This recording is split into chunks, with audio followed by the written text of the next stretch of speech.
Evo stižu nam nove vesti iz redakcije. Imamo puno toga još da vam kažemo. Hvala.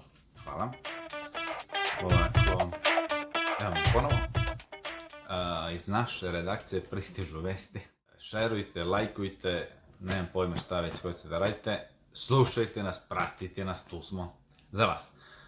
Danas učimo, to jest danas želim da vam pričam o jednostavnim primjerima iz svakodnevnog života, a to je, znači, ako se nađete na ulici, neko može da vas pita, to jest, možete pre vi da pitate tu osobu, možete da mi ostavite vaš broj telefona, mogu li da zapišem nešto, upišite mi vaš broj telefona, telefon, kako se kaže, mail adresa, to je recimo za neki posao i slično,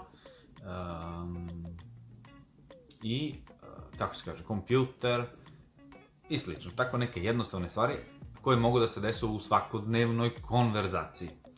Znači, upoznate lika na ulici, slučajno, i kažete, ok, možete da mi zapišete vaš broj telefona, ili kad nekog pitate možete da mi date vaš broj telefona, tada kažete può lasciarmi il numero di telefono.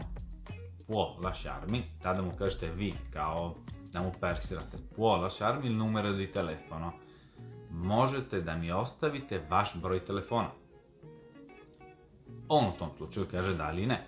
Ukoliko kaže da, imate sreće, upisat će vam broj telefona.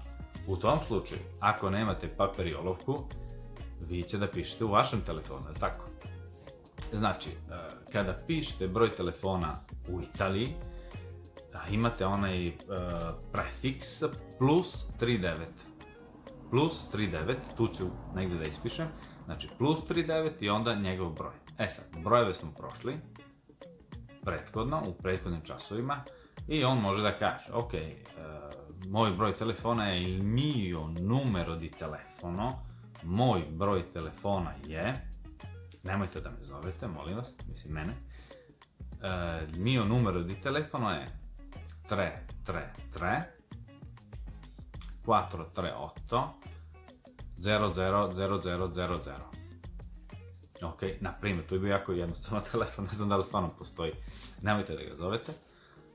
I vi upišete u vaš telefon i sačuvate naravno pod imenom Fabrizio, na primjer. Znači, vaš telefon se zove telefono kao broj telefona, ali vaš telefon, ovaj mobilni, se zove cellulare. Ovdje se zove cellulare. Mi daj il tuo numero di cellulare, daj mi tvoj broj telefona. Odnosi se na telefon mobilni i to je to. Neko može da kaže neki put, mi daj il tuo numero di telefono. Na taj način isto vam kaže da je broj telefona kao mobilnog telefona. Mislim da sam tu bio jasan. Nadam se. Još, ako pitate nekog za mail adresu, mi può lasciare, znači opet mu kažete vi, mi può lasciare l'indirizzo email. L'indirizzo email, to bi bilo, možete da mi ostavite adresu vaše email pošte. Kod nas bi bilo to jednostavnije email, ali ovdje je ovaj indirizzo l'email. Kapirali smo? Ok. L'indirizzo email. Email, jednostavno rečeno. I sad on kaže, il mio email è, moj mail je, i da vam njegov email. E sada, možda pitate, gde živi, dove abiti.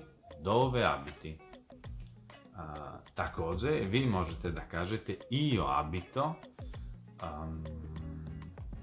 ne znam, kažete gde živite, da li ste iz Kragujevca, iz Beograda, iz Niša, malih, većih gradova, ne znam, vi kažete io abito, ili vivo, možete kažete vivo, abito, znači vivo, abito, to bi bilo živim, ili stanuje, ajde, tako da prebivalište gde ima.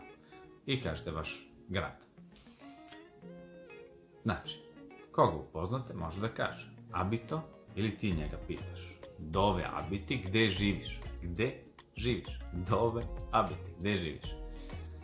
I on ostavi adresu ako hoće. Adresa, via. Znači, via, to bi bila ulica.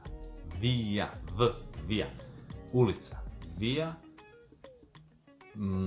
Carlo Materassi. Ne znam da postoji. Via Carlo Materassi. I napišite Via Carlo Materassi. Možete da ga tražite na Google.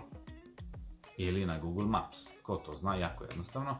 Zavisi koji telefon imate, možda radite šta god hoćete kad imate tu adresu. Zovite ga, tražite ga, idite kod njega, nemam pojma šta hoće raditi. Znači, to smo rekli. Mobilni telefon se kaže celulare, kompjuter, evo ga ovde, kompjuter, il kompjuter, znači ima to il kompjuter, ili ovo ovde je laptop, ok, a to bi bilo portatile. Portatile je laptop, zato što se to možete da ga nosite, pa se zove portatile. Jako jednostavno izmišljeno s njihove strane, hvala im za to. Lajkujte, šerujte, klik, vidimo se, ćao.